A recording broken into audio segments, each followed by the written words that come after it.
Talking about Donald Trump's social media, would you describe his posts over the last 48 hours as lifting people up, quoting, reposting QAnon statements, reposting these misogynistic memes about Vice President Harris and Hillary Clinton? That's the kind of open discussion that you think is lifting people up? Man, I never thought I'd say it, but damn, do I feel bad for JD Vance. Can you imagine having to defend the crap this guy says? So I don't know, is she Indian or is she black? She is always identified as a black woman. She went to a historically black college. I respect either one, but she obviously doesn't, because she was Indian all the way, and then all of a sudden she made a turn and she became a black person. Just to be clear, sir, do you believe that she is... I think somebody should look into that. Thank you.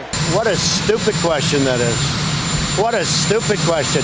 But attempt to defend him he did in this absolute disaster interview with CNN's John Behrman. And all this after, as you heard, Donald Trump was as busy as ever, posting a load of insane nonsense on Truth Social. And by far the most egregious post that we'll soon see JD prance around and try and utterly fail to defend were these ones that Anderson Cooper broke down on his show the other night. The former president of the United States, who wants to be the next president, is now directly spreading the slogans of the conspiracy cult QAnon, as well as posting a crude, sexist, and misogynistic slur online.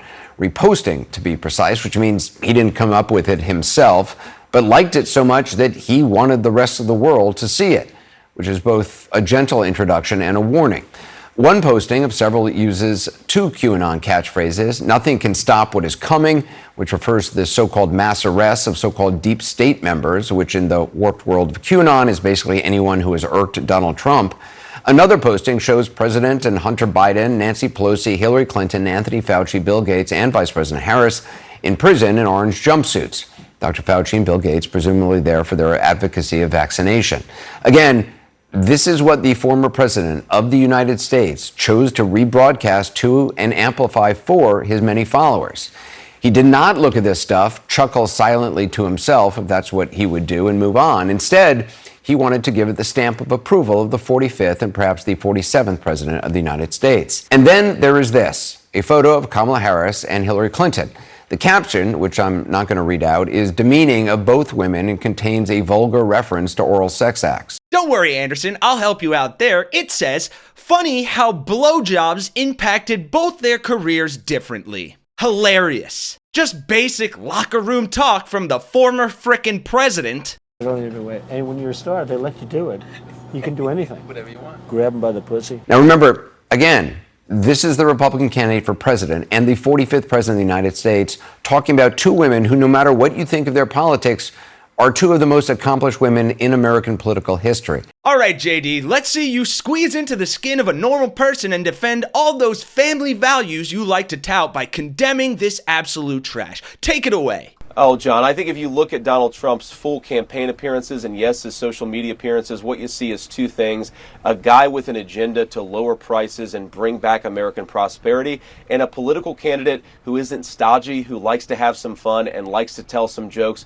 I'd much rather have a candidate who's willing to go off script, who's willing to give every interview, and is willing to tell some jokes. I do think that's how you lift people up. A politics of boring scolds telling people they can't laugh, that is not lifting Americans up. That's how to tear us down. Ah, yes, Donald Trump, the serial adulterer, convicted felon, adjudicated sexual predator, and BFF with Jeffrey Epstein, is lifting Americans up by telling lewd jokes. Now, I'm not saying J.D. Vance is a despicable, spineless piece of garbage dressed up as a human, but we gotta cut the guy some slack, right? He doesn't exactly have the best taste in humor, so to speak. It is the weirdest thing to me. Democrats say that it is racist to believe, well, they say it's racist to do anything. I had a Diet Mountain Dew yesterday and one today. I'm sure they're going to call that racist too, but it's good. Love you guys. I mean, seriously, has this guy ever talked to another real person before? And I have another even more disturbing clip from that same interview for you in just a second. But first, I want to show you this hilarious parody from a comedian who goes by the handle Dan Wilbur Comedy and is unfortunate enough to kind of look like JD Vance, but at least he's using their facial similarity to hilariously troll him. Hey, I'm JD Vance and I'm running for vice president. With whom? I'd rather not say. Well, I'll just get whatever a normal human person would get. You, and what do you do for work? Right, you work in a donut shop. What's that? It's a donut? Okay, and what about that? is also a donut? Okay. How long you been here? How long have you been a black at a job? And how long have you been black? I'm sorry. Hey folks, she doesn't want to be on camera, so just blur her face out. And while you're at it, blur my face out too.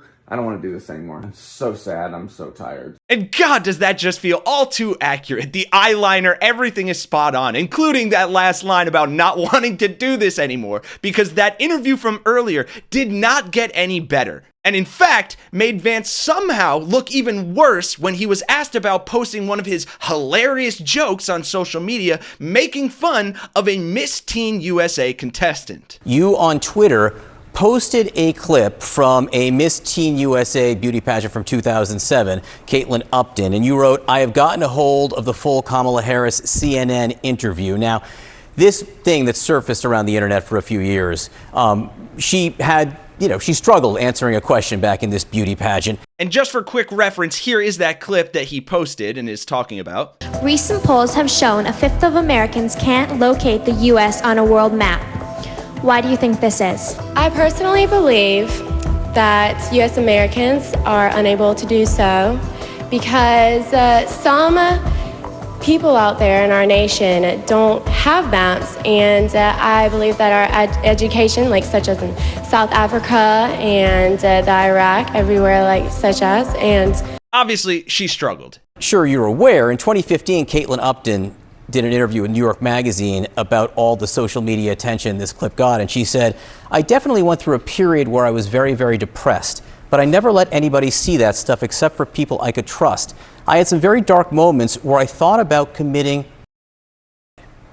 So when you posted this last night, were you aware that the woman you were posting a picture of had contemplated committing suicide for the attention it received? No, certainly not, John, and my heart goes out to her, and I hope that she's doing well. Look, I've said a lot of things on camera. I've said a lot of stupid things on camera. Sometimes when you're in the public eye, you make mistakes, and again, I think the best way to deal with it is to laugh at ourselves, laugh at this stuff, and try to have some fun in politics. I posted a meme from 20 years ago, and I think the fact that we're talking about that instead of the fact that American families can't afford groceries or health care, young families can't afford to buy a home to raise their families in, those are the real crises that we should focus on, and there's nothing that says that we can't tell some jokes along the way while we deal with the very serious business of bringing back our public policy.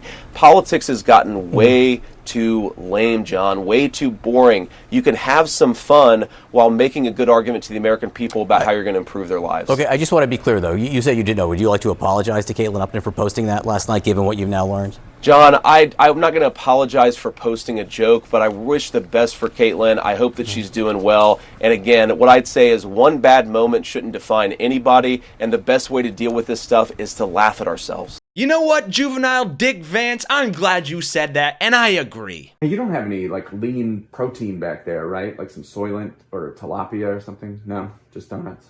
Oh, donut. It's like a beignet or a croquembouche. I would love to eat those again. Have you ever been to Paris? What if we tried this over again and I went somewhere else? Oh my God, I just want to die. How long have you been here? How long have I been in here? It feels like 30 years. Hey, is there a fridge back there you can put me in and lock it? I'm and I do not want to do this anymore. Thanks for watching, folks. Hope you enjoyed the video and watching JD fans utterly fail at being a decent human being. Drop a like on the video if you enjoyed it. Subscribe to the Really American channel. For Really American, I am Kenny Hesse, and I'll see you all in the next one.